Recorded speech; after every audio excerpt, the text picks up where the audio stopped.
They couldn't answer one simple question, and what happened next completely exposed the danger hiding behind their argument. Your side gets to No, go. I'm tricky, man. You never know when I'm I'm with always ready, though. you. I know you are. Tell me, Mr. Camargo, upon what facts do you conclude that President Maduro was a drug dealer?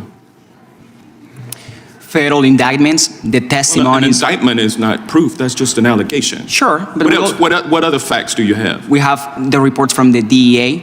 We also have testimonies from people. What reports from the DEA? The DEA reported that the Cartel de los Soles, Cartel of the Suns, was operating in Venezuela, and So how do you connect that to Nicolas Maduro? so it's a totalitarian regime where he controls every single thing in the country. So what you're doing is you're coming in here spouting off conclusions that you've heard, which fit a nice little narrative that you are here. You know who to Hugo El testify Pollo about. Carvajal is? I'm going to move on, Mr. Sure, of Camargo course. and Ms. DeAndrea. What organization is it? That's the America First Policy Institute. That's correct, sir. Isn't that the organization founded by the notorious racist Stephen Miller? Yes or no? No. That's not the one founded? No, it's Oh, so you're not connected to Stephen Miller? we are not officially connected to Okay, Stephen well, I'm Miller. glad to know that. I'm glad to know that. I was hoping that you were not, that was not the same organization.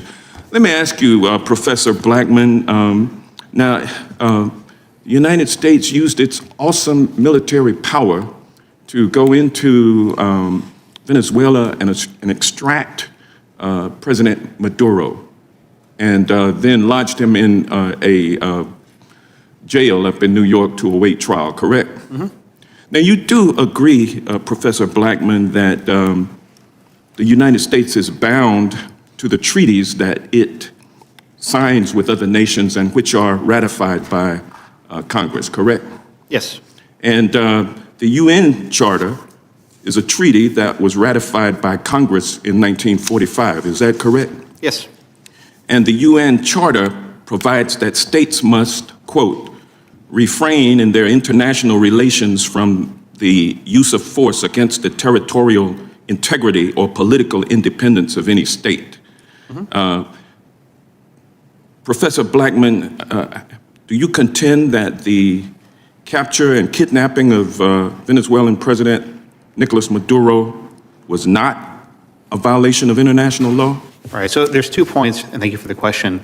The first of the executive branch has long contended that a treaty into itself cannot violate the president's inherent constitutional powers. Okay, so the president has the ability to contravene any treaties that have been ratified by the United States Congress. Is that your opinion? Well, I think what the executive branch said is that they will not find I'm him bound. talking about your opinion. I think it's actually the case that The Congress president can treat- unilaterally disavow and disobey treaties that have been ratified between this nation and other nations and have been ratified by Congress? Is that your Right. statement? Under the supremacy clause of the Constitution, treaties are the supreme law of the land, but also the president has powers unto himself. I think the president always assert broad powers unto himself. And Congress. You're not answering my No, question. the answer is yes. I think. You think the president, you think the executive has the power to annul treaties that this nation is bound to by ratification by Congress? I think where a treaty intrudes on the president's power, and especially where there's no enforcing legislation binding the So president. you're talking about creating the same kind of a place where Venezuela is, where Maduro did whatever he wanted to do. That's the kind of place that you escaped from, Mr. Camargo, and it's ironic that you would be Can I speak? here.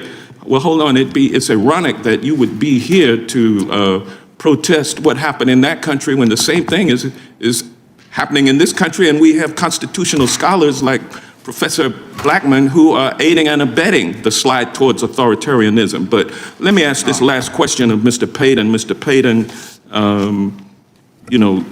Juan Orlando Hernandez, convicted of trafficking in 800,000 pounds of cocaine into the United States. He was not extracted by the military. He was turned over by the Honduran government to the U.S. for trial and prosecution. And then less than a year into his 40-plus year sentence, he was pardoned by the same president that Ms. DeAndrea is here to defend, I guess, even though he is not even adhering to his own America First policy.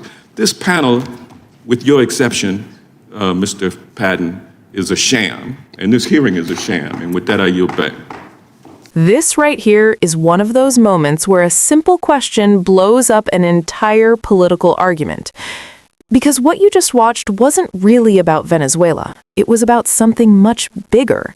It started with a claim, labeling Nicolás Maduro a drug dealer. Strong accusation, serious charge.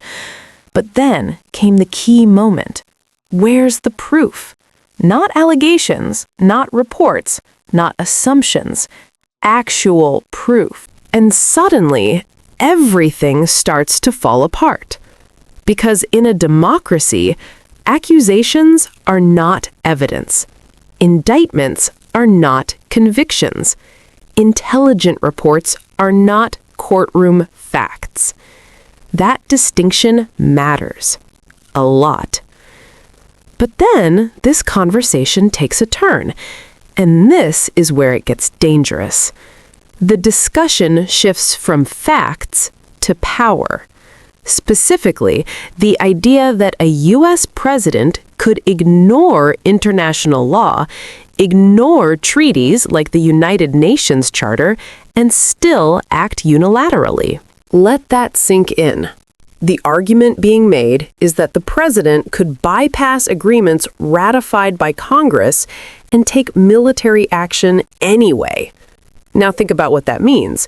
If a president can ignore treaties, ignore international law, and act purely on their own authority, then what exactly is stopping that power from being abused?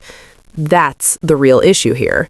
Because this isn't just about foreign policy. It's about whether the United States follows rules, or whether power alone decides what's allowed. And that's exactly the line the speaker draws when he brings it back to authoritarianism. Because when leaders operate without limits, when laws become optional, when checks and balances start to erode, that's how democracies begin to slide. Not all at once, but step by step, decision by decision, justified in the moment until it becomes the new normal. And here's the uncomfortable truth. The same arguments used to justify power abroad can easily be used at home.